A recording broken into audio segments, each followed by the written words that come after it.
What's going on, everybody? Dogman Dan here. We are going to talk a little bit about this new Warframe that came out here, and I'm going to continually call it Nezha because that's how I see it written, and that's just how I am here in America for me. Okay, how's that sound? Nothing against anybody that wrote comments to me. Everybody was pretty nice about it, trying to tell me how to say it based off of Chinese culture or whatever it is, Chinese language. Well, guess what? I ain't Chinese, and so I say it my way. So, I mean, if you don't like it, you don't like it. Nothing I can do about it. I'm not going to change the way I say it. As well, just quickly, I know uploads have been kind of slow right now, but I've been having a lot of internet issues. Comcast has been screwing me around. My modem is barely getting any upload speeds at all, and it's been a pain in the butt to even be able to get into game to play. So, with that said, just bear with me as I'm trying to get stuff out here to you. So, we got some gameplay going on in the background. You see a various amount of different things going on. I'm going to play a little bit with the different abilities. Firewalker, Blazing Chakram, Warding, Halo. I actually am not even going to use Divine Spears yet. In short terms, Divine Spears, just picture it as a radial javelin. That's basically what it is. It does impale damage. It's got a slam damage on it. There is a duration and a range on it. So, duration and range is kind of important in terms of that, but what we're going to focus on are the other three and everything being comboed around that, more or less. So Warding Halo, if I can speak, is what it is. Let's say it's kind of a part iron skin because it protects you, but at the same time, it's a ring of fire that'll stun and damage enemies that get too close. Great concept, though it can absorb the damage. It goes down real quickly. You do have a time invulnerable in the beginning, and obviously as you rank that up, your time invulnerable gets a little bit higher, but that's a standard. You can't change what it is. I think 4 seconds is the max time invulnerable when you put it on before it starts absorbing damage.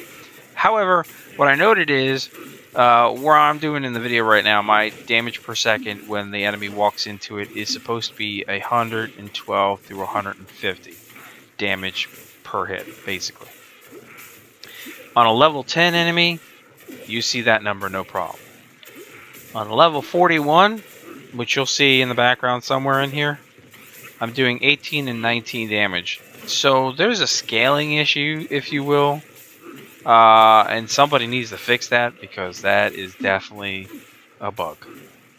If I'm going to be hitting at level 41s with this and I'm expecting to get my damage absorption properly and my damage output, my damage per second from an enemy hitting me, I better damn well get my 112 to 150 damage per hit, basically, or per second when they touch me, and not 18 or 19, because otherwise that's going to be just useless to me. So there is that issue. And that affects the other abilities as well. I'm seeing that in the Blazing Chakram, where the health per kill is just scaled down at higher levels, if you will. So where I'm at, my health per kill would be like 262 to 337. However, I'm not getting anything but 10% of that. So I'm not able to actually kill the enemies at a level 41, which is really nothing special. It's not anything high. I'm not able to kill the enemies with it, and therefore I'm not able to get the healing blast on the death to re-heal me. However, it does look pretty. There's a lot of fire that goes off, and they run a little bit. And what's nice about the Blazing Chakram is you can basically teleport to the location. If you do combos, and we'll talk about combos here as well, and you combo, let's say you have Firewalker on, and when you use Blazing Chakram, you actually teleport to where the Chakram is, okay? With Firewalker active, Firewalker will explode at that point when you stop, when you land where you're at, and it will cause an explosion damage. That's pretty cool. Does pretty decent. Okay, damage per second with the trails on the ground should be 300 per second. At a rank 10 enemy that you're facing, sure indeed it is. With an 1800 explosion for me right now where I'm at, okay? Get into level 41s. No, it is not. It's scaled down about 10% to about 10% of that. So I'm doing about 30 damage per second instead of 300 damage per second. and I'm having real issues with that.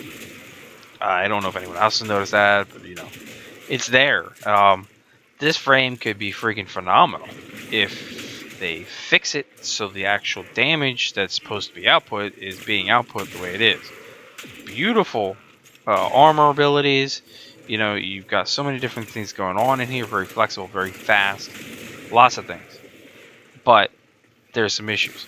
The other issue that I have with waiting Halo, which is awesome, or warding Halo, I can't speak, which is great. I mean, the visual effect, you know, the big hula hoop thing spinning around, it's not bad. I gotta change my color because that bothers me after a few minutes. This thing just spinning around over and over and over. It doesn't go away. You can't make it go away until it's depleted, so you can't toggle it on and off, which to some extent you don't want to toggle it on and off, but sometimes you do want to toggle it on and off.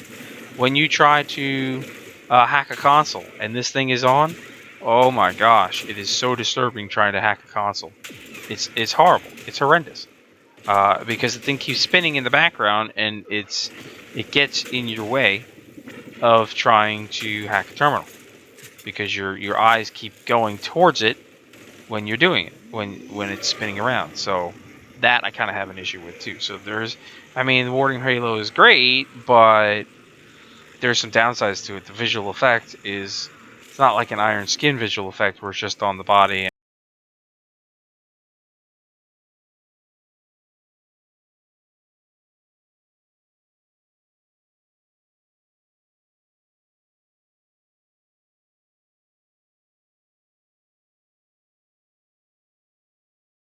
But I am liking the frame in general. But there is some tweaks and some bugs and things that definitely need to be fixed on it. That's just where I'm at. But I'm definitely enjoying it. Okay. Apologize again for it taking longer to get videos out to you, but my internet, like I said, is just being a pain in the ass right now, and I got to get some things fixed on it, or try to do some things myself before I rip into Comcast anymore for them and another probably failed modem on their end. Anyway, I will catch you guys in the next episode. Thanks for watching and listening, and we'll see you soon.